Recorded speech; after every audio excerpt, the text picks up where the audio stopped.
Hello everyone, welcome back to Sankala YouTube channel. So ಇವತ್ತು ನಿಮ್ಮ ಮುಂದೆ ನಾನು ಉತ್ತರ ಕರ್ನಾಟಕದ್ದು ಸ್ಪೆಷಲ್ ಚಟ್ನಿ ಅಂತ ಹೇಳ್ಬೋದು. ಇದು ಉಳ್ಳಾಗಡ್ಡಿ ಚಟ್ನಿ ಅಂತ ಹೇಳ್ತಾರೆ, ಅಥವಾ ಈರುಳ್ಳಿ ಚಟ್ನಿ ಅಂತಲೂ ಅನ್ಬೋದು.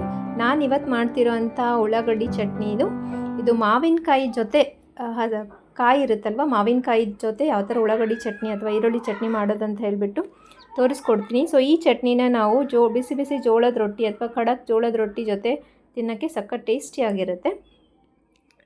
ಸೊ ಬನ್ನಿ ನೋಡೋಣ ಈ ಉಳ್ಳಾಗಡ್ಡಿ ಮಾವಿನಕಾಯಿ ಯೂಸ್ ಮಾಡಿಕೊಂಡು ಉಳ್ಳಾಗಡ್ಡಿ ಚಟ್ನಿ ಯಾವ ಥರ ಮಾಡೋದಂತ ಹೇಳಿಬಿಟ್ಟು. ಸೊ ಮೊದಲನೇದಾಗಿ ನಾನು ಇಂಗ್ರೀಡಿಯೆಂಟ್ಸ್ ಬಂದುಬಿಟ್ಟು ಇಲ್ಲಿ ತುರಿದಿಟ್ಕೊಂಡಿರೋಂತಹ ಮಾವಿನಕಾಯಿ ಹಾಫ್ ಆಗಷ್ಟು ತುರಿದಿಟ್ಕೊಂಡಿದ್ದೀನಿ. ಆಮೇಲೆ ಉಪ್ಪು, ಖಾರದ ಪುಡಿ, ಜೀರಿಗೆ, ಆಮೇಲೆ ಈರುಳ್ಳಿನ ಚಿಕ್ಕದಾಗಿ ಹೆಚ್ಚಿಟ್ಕೊಳ್ಬೇಕು. ಅದನ್ನ ನಾನು ನೀರಲ್ಲಿ ಹಾಕಿಟ್ಟಿದ್ದೀನಿ, ಅದರಿಂದ ಕಾಕದಂಶ ಎಲ್ಲ ಹೋಗೋಕ್ಕೆ ಅಂತ ಹೇಳಿಬಿಟ್ಟು. ಆಮೇಲೆ ಶೇಂಗಾ ಪುಡಿ, ಕೊತ್ತಂಬರಿ. ಸೊ ಇಷ್ಟು ಇಂಗ್ರೀಡಿಯೆಂಟ್ಸ್ ಯೂಸ್ ಮಾಡ್ಕೊಂಡು ಇವತ್ತು ನಾನು ಮಾವಿನಕಾಯಿದು ಈರುಳ್ಳಿ ಚಟ್ನಿ ಮಾಡೋದು ಯಾವ ಥರ ಅಂತ ಹೇಳಿಬಿಟ್ಟು ತೋರಿಸ್ಕೊಡ್ತೀನಿ. ಸೊ ಇಲ್ಲಿ ನಾನು ಕಲ್ಲನ್ನ ತೊಗೊಂಡಿದ್ದೀನಿ, ಒರಳು ಕಲ್ಲಿದ್ದರೆ ಅದರಲ್ಲೂ ನೀವು ಚಟ್ನಿನ ಮಾಡ್ಕೊಳ್ಬೋದು. ನಾನು ಇದರೊಳಗಡೆ 1 ಟೇಬಲ್ ಸ್ಪೂನ್ ಆಗೋಷ್ಟು ಜೀರಿಗೆ, ಉಪ್ಪು, ಆಮೇಲೆ ಖಾರದ ಪುಡಿನ ಹಾಕ್ಕೊಳ್ತಾ ಇದ್ದೀನಿ. ಸೊ ಇಷ್ಟು ಐಟಮ್ಸ್ ಹಾಕ್ಕೊಂಡ್ಬಿಟ್ಟು ನಾವು ನೀಟಾಗಿ ಕುಟ್ಕೊಳ್ಬೇಕು.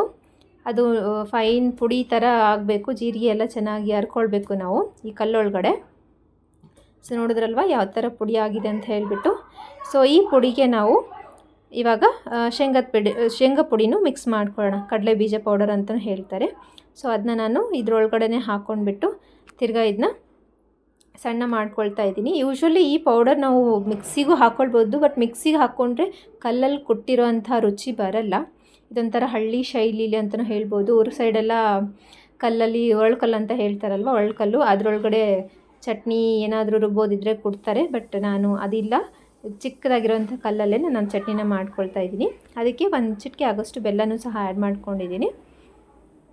ಸೊ ಬೆಲ್ಲ ಹಾಕ್ಕೊಂಡ ನಂತರ ಅದನ್ನು ನೀಟಾಗಿ ಮತ್ತೆ ಪುನಃ ಕುಟ್ಕೊಳ್ಬೇಕು. ಸೊ ಬೆಲ್ಲ ಎಲ್ಲ ಸಣ್ಣ ಆದಮೇಲೆ ಇದಕ್ಕೆ ತುರಿದಿಟ್ಕೊಂಡಿರುವಂಥ ಮಾವಿನಕಾಯಿ ಅರ್ಧ ಆಗೋಷ್ಟು ಮಾವಿನಕಾಯಿನ ಸೇರಿಸ್ಕೊಳ್ಳಿ. ಹುಳಿ ಅಂಶ ನೋಡ್ಕೊಂಡ್ಬಿಟ್ಟು, ಜಾಸ್ತಿ ಹಾಕಿದರೆ ತುಂಬಾ ಹುಳಿ ಆಗಿಬಿಡುತ್ತೆ, ಆವಾಗ ಕಂಪ್ಲೀಟ್ ಟೇಸ್ಟೇ ಹಾಳಾಗುತ್ತೆ. ನೋಡ್ಕೊಂಡ್ಬಿಟ್ಟು ನೀವು ಮಾವಿನಕಾಯಿನ ತುರಿದ್ಬಿಟ್ಟು ಹಾಕ್ಕೊಳ್ಳಿ.